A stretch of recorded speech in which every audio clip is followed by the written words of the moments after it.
From the Soviet Union to the CCP, the same lies continue to harm people. July 26, 2020, by Sinming and Sinyanminghui.org. During the Soviet famine of 1932 to 1933, starving people were shot for trying to steal grain from the local commune, and executed even for trying to pick up a few loose seeds on the ground, explained Oleh Shamser, ambassador from Ukraine to the United States, in 2006.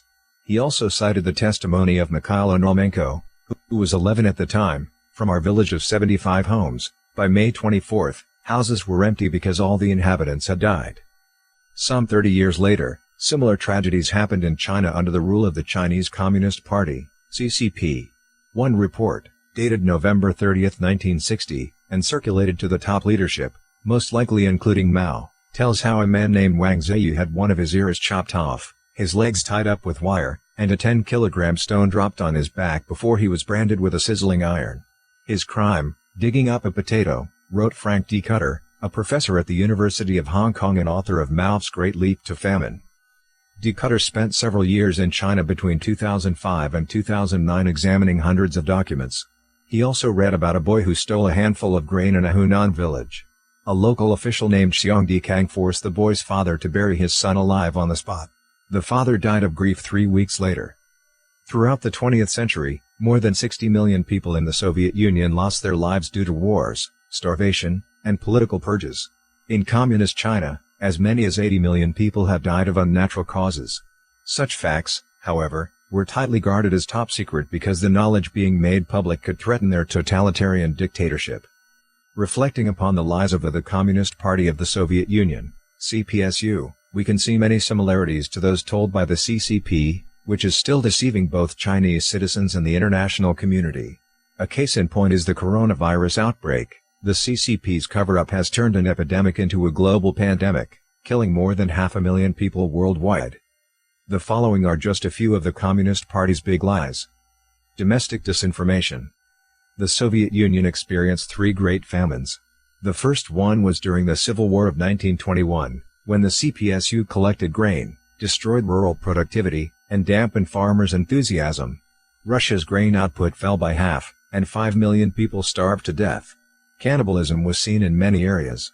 The second famine occurred in 1929, when Stalin forced farmers to join collective farms and purchased agricultural produce at extremely low prices, while the price of grain sold to farmers was astonishingly high. That led to the deaths of 8 million people, including 1/4 of the entire population of Ukraine. The third Great Famine took place during 1946 and 1947. In addition to devastating famines, people in the Soviet Union struggled with shortages of daily necessities as a result of a decline in light industry, since top priority was given to heavy industry and the military. On top of all this, a great number of people were subjected to political purges and repression during the Stalin era, and everyone lived in fear. Meanwhile, the CPSU told people they were living lives of unparalleled bliss. The CCP has told a similar lie throughout its reign. When more than 40 million people died from starvation as a result of the Great Leap Forward, the party told the Chinese that they were better off than in other countries and that 2/3 of the world's people were suffering in poverty. In China today, more than 600 million people are struggling on a monthly income of less than 1,000 yuan, around $140. In fact, China ranked 92 out of 150 countries on the UN's World Happiness Report 2020, far behind Western countries. The CCP also tells citizens that China is the safest place in the world and that only the CCP can protect them. Their propaganda is filled with exaggerated reports on issues in the US, such as shootings, riots, protesters, the severity of coronavirus infections, and so on. The fact is that 68% of the unemployed in the US have received cash relief even greater than their salaries, and daily necessities are distributed to people in need of help for free. If China is the safest country as the CCP claims, then why does the government refuse to arrange for Chinese students who got stuck overseas to return home? Why does it spend hundreds of billions on domestic stability and monitoring its own people? Without rule of law, freedom of speech, and freedom of belief, this kind of stability, brought about by heavy-handed suppression, is anything but. Poor people propping up a strong nation. It's true that the Soviet armed forces, especially when it came to nuclear weapons, surpassed the United States as the world's strongest military power in the mid-1980s, but to suggest that the Soviet Union was prosperous and strong would have been a grave mistake. To maintain its military supremacy, the Soviet Union committed more than 80% of its industrial investment into heavy industry, which had little to do with people's livelihoods. People had to get up at 5 a.m. to queue up for daily necessities. People starved and farmers were exploited. This empire was built on a shaky foundation. Former Russian President Dmitry Medvedev once said that the past modernization at the expense of the people, the modernization to earn face for the country, the modernization for leaders' worship of military power, the modernization to showcase imperial glory, and the development model by which the people became victims of the national success were all proven to be the antithesis of modern civilization. Regrettably, the lessons of the CPSU are still regarded as magic weapons by the CCP, which enthusiastically embraces the four so-called modernizations and believes that they are a reflection of China's prosperity and power. While many people in China live in poverty, the CCP's foreign aid has amounted to as much as 6 trillion yuan in the past 4 years, a truly astronomical figure. The CPSU also offered generous financial aid to other countries in order to export its Red Revolution while leaving itself with massive debts. The CCP is following in the CPSU's footsteps today by promoting communist ideology globally at the cost of Chinese citizens' standard of living. The inherent corruption of communist leaders. Communist leaders such as Marx, Lenin, Stalin, Mao, and so on were often worshipped as great saviors with high morals. Although they opposed religious beliefs, they deified themselves. Their ruthlessness, cold-bloodedness and extreme selfishness, on the other hand, were carefully concealed and unknown to people in communist countries even today. Ballerina Olga Lepeshinskaya was said to have been one of Stalin's mistresses. In 2004, she said this of Stalin: "He could be very sweet and very nice, but that was probably just the impression he created. Because at his core he was a bad person, vindictive and angry." Vera Davidova was said to have been Stalin's most favored mistress and was with him for nearly 2 decades. In her memoir Confessions of Stalin's Lover, she described how ruthlessly and deceitfully Stalin and his senior colleagues fought for power and how profligate and devoid of principles they were in their debauched private lives. She also described how her life was spared when Alexander Skrebyshev, believed to be Stalin's most trusted official, didn't obey Stalin's last order to throw her into a cage of wolves. Both Karl Marx and Friedrich Engels were extremely indifferent when it came to human life, even the loss of millions. Engels wrote in The Magyar Struggle, "The next world war will not only cause the reactionary classes and reactionary dynasties, but also the entire reactionary people to disappear from the surface of the earth. That is also progress."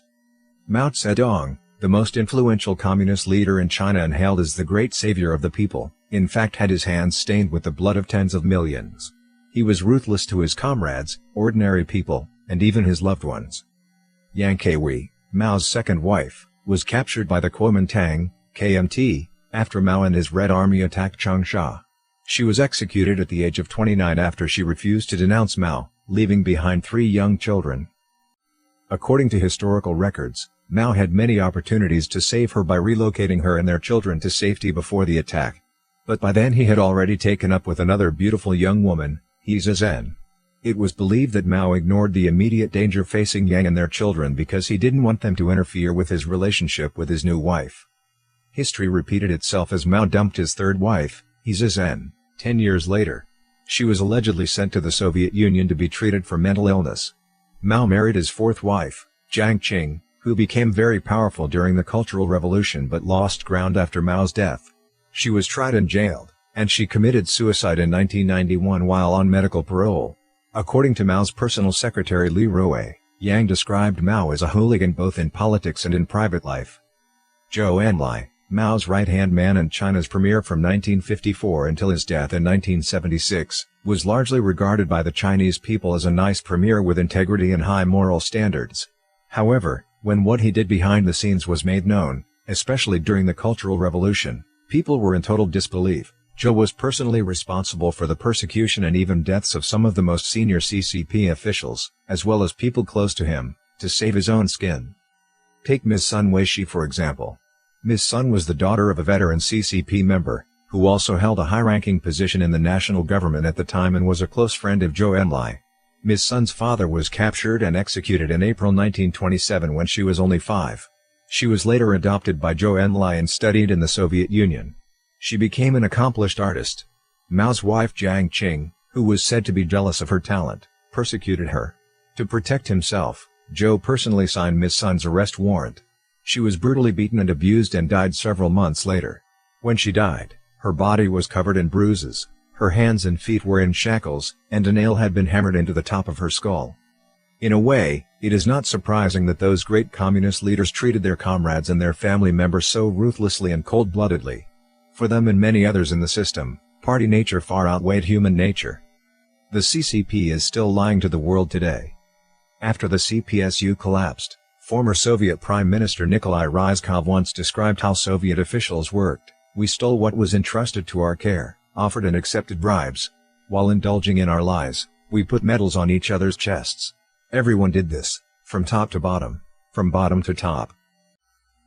As Western countries wake up from the never-ending stream of lies churned out by the CCP, a coalition is coming together to hold the CCP accountable for the terrible loss of life and catastrophic social and economic destruction. That coalition is made up of countries that have fallen victim to the devastating pandemic caused by the CCP's intentional cover-up of the outbreak and subsequent disinformation campaigns. The CCP's Hong Kong national security law has provided more reason for such a coalition, as more countries realize that the fundamental principles of freedom, peace, justice, human rights and the rule of law will never have a place on its agenda.